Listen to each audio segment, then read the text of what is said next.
रहमान अस्सलाम वालेकुम वरहमतुल्लाहि वबरकातुहू। मैं जेलर था। मैं कैदी औरतों से जिस्मानी ताल्लुक कायम करता था। जब भी कोई नई मुजरिम आती तो मैं इसको अपनी हवस का निशाना लाजमी बनाता। एक दफ़ा एक कवारी लड़की चोरी के इल्ज़ाम में आई थी। मैं हम बिस्तरी तो कर चुका था, लेकिन इसके जिस्म से, ये तुम क्या कर रहे हो, मुझे छोड़ो दो, खुदा के लिए मेरे साथ ऐसा मत करो। वो लड़की रोते हुए इल्तिजाएं करती खुद को मुझसे छुड़ाने की कोशिश कर रही थी, मगर मैंने इसकी नाजुक कलाइयों को सख्ती से जकड़कर एक कपड़े से बांध दिया। वो बुरी तरह मचलने लगी। मैंने धक्का देकर मेज पर गिराया तो वो कमर मेज पर लगने से गिरा कर रह गई। अभी वो अपनी तकलीफ को बर्दाश्त कर रही थी कि मैंने इसको दीवानों की तरह खींचते हुए अपने करीब कर लिया। लड़की के मुंह से दबी दबी चीख बरामद हुई, मगर मैंने बर वक्त इसके मुंह पर सख्ती से हाथ जमा लिया। इसकी आंखें फटने वाली हो गई। इसके नरम व नाजुक चेहरे पर मेरे सख्त खुदरे हाथ इतनी सख्ती से जमे हुए थे कि लड़की चेहरे को हरकत देने से कासर हो गई। इसकी आंखों में इल्तिजा और रहम की भीख साफ नजर आ रही थी, मगर मैं तो इसका हसीन सरापा देखकर पागल हो चुका था। मेरे हवास सलामत नहीं थे। मैं इसकी आंखों में लिखी फरियाद पढ़ता। मैंने इसका दुपट्टा खींचकर एक तरफ फेंक दिया, मुसलसल पैर मारकर खुद को छिड़वाने की कोशिश में। इस लड़की के पांव से जूती भी उतर चुकी थी। वो लड़की बेहद खूबसूरत थी। इसका नाजुक सरापा किसी भी मर्द का ईमान डगमगा सकता था। फिर इसके हुस्न में कम उम्री का गुलाबीपन इसे मजीद खूबसूरत बना रहा था। मैं जितना इस लड़की के करीब हो रहा था, मेरे होश उड़ रहे थे। इसके लम्स में मुझे एक अजीब सा सुकून महसूस हो रहा था। लड़की को दबोच कर अपने काबू में करते हुए मैं इसे अपनी तस्कीन का निशाना बनाने लगा, जबकि मेरे बारी हाथ में दबे इसके मुंह से दबी दबी चीखें बरामद हो रही थी। तकलीफ और गम के मारे लड़की का पूरा वजूद बुरी तरह कांपने लगा।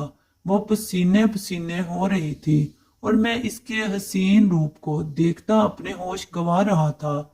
इस कदर खूबसूरती के साथ तुम्हें चाहिए था कि तुम कोई जुर्म ही न करती। तुम जैसी लड़कियां तो जाहिद आबिद का ईमान डगमगा देती हैं।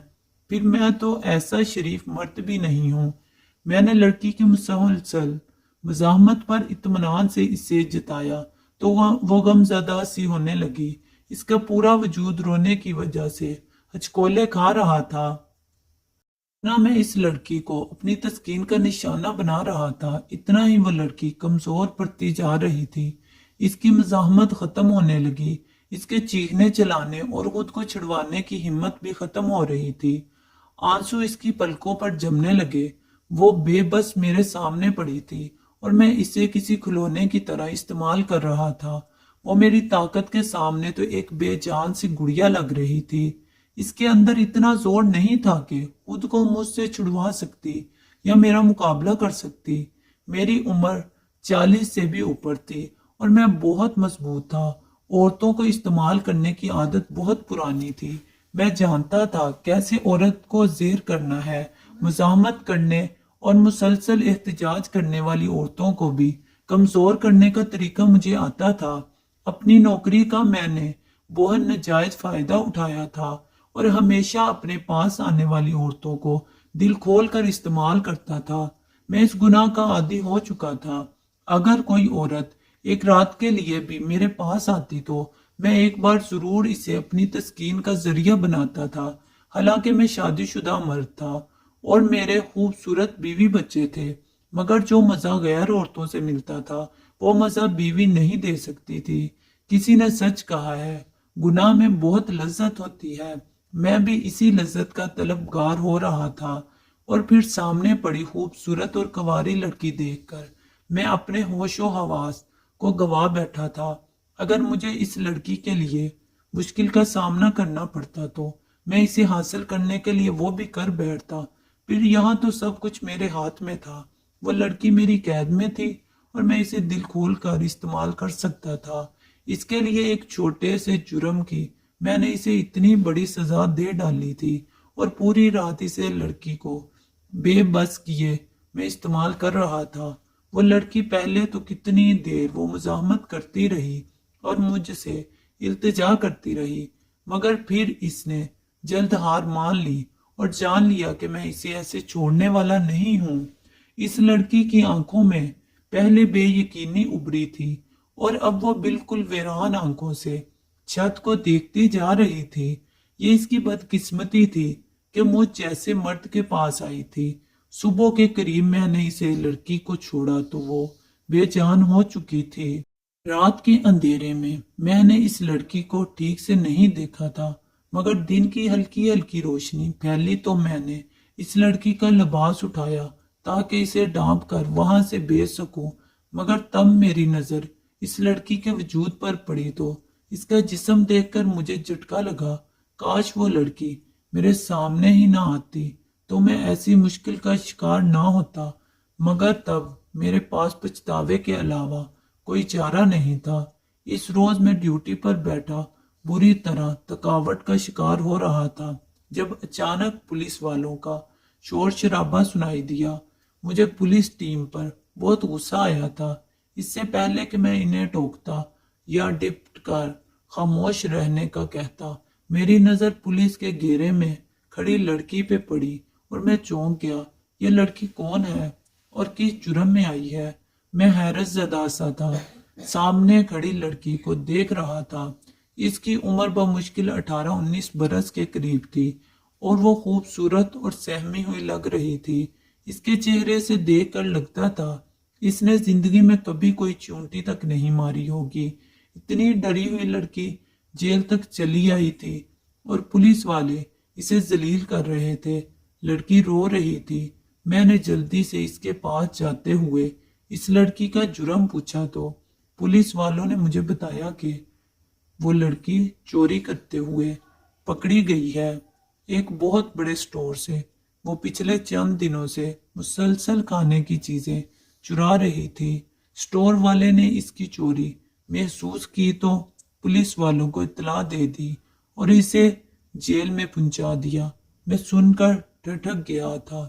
لڑکی کے درد کمزور چہرے کو دیکھ کر ہی مجھے اندازہ ہو گیا کہ اس نے وہ چوری افلاس سے مجبور ہو کر کی تھی، مگر اس وقت میری نظروں میں اس کے لیے کوئی ہمدردی نہیں تھی، بلکہ میں پسندیدہ نظر سے اس لڑکی کا جائزہ لے رہا تھا۔ وہ سادہ سے لباس میں تھی اور سر پر ایک چھوٹا سا دوپٹہ رکھا ہوا تھا۔ اس کے بکھرے الجھے سے بال بار بار چہرے پر آ رہے تھے۔ اس کا حلیہ بہت غریبانہ تھا اور حالت بھی خراب ہو رہی تھی، مگر پہلی نظر میں ہی مجھے اس کی شفاف آنکھوں کی چمک اور چہرے کی معصومیت نے متوجہ کیا تھا۔ میں اس لڑکی کے سامنے گیا تو وہ سہم کر پیچھے ہو گئی۔ میں بہت مجبور ہو گئی تھی، اس لیے میں نے چوری کی، مگر ماں آئندہ ایسا نہیں کروں گی۔ مجھے یہاں سے جانے دو، میں جیل میں نہیں رک سکتی۔ لڑکی مجھے دیکھتے ہی منت سماجت کرنے لگی اور صفائیاں پیش کرنے لگی۔ اسے لگ رہا تھا میں کوئی نیک شریف مرد ہوں جو اس کی مجبوری جان کر اسے جانے دوں گا، مگر میں تو کچھ اور ہی سوچ رہا تھا۔ میں عورتوں کا شوقین مرد تھا، رنگین مزاج اور حسن کا دیوانہ تھا۔ مجھے تو اس لڑکی کا نازک سراپا متوجہ کر رہا تھا۔ ایسی لڑکی اگر غلطی سے بھی میرے سامنے آتی تو میں نہ جانے دیتا۔ پھر یہاں تو اس کا جرم بھی ثابت ہو چکا تھا۔ میں نے کہا تھانے کے اصول ہوتے ہیں، میں تمہیں اپنی مرضی سے یوں بھیج نہیں سکتا۔ تم پر FIR کاٹی گئی ہے، پہلے مجھے کچھ تفتیشیں کرنا ہوں گی اور تمہیں جرمانہ بھی ادا کرنا ہوگا، تم پھر ہی جا سکتی ہو۔ میں اسے گہری نظروں سے دیکھ رہا تھا۔ لڑکی اس معاملے میں بہت لاپرواہ لگ رہی تھی، اسے اندازہ ہی نہیں ہوا میری نظریں اس کے وجود پر ٹکی ہوئی ہیں۔ میرے الفاظ پر وہ مایوس ہو گئی، کہنے لگی ٹھیک ہے، میں تفتیشی کے لیے تیار ہوں، مگر میں قسم کھا کر کہتی ہوں ایسا کوئی جرم نہیں کیا جس میں کسی کا نقصان ہو۔ میں کھانے پینے کا بہت سستا سامان اٹھاتی تھی اور اتنی تعداد میں ہی اٹھاتی تھی کہ چند پیسوں کا نقصان ہوتا دکاندار میری مدد کرنے کے لیے تیار نہیں تھا۔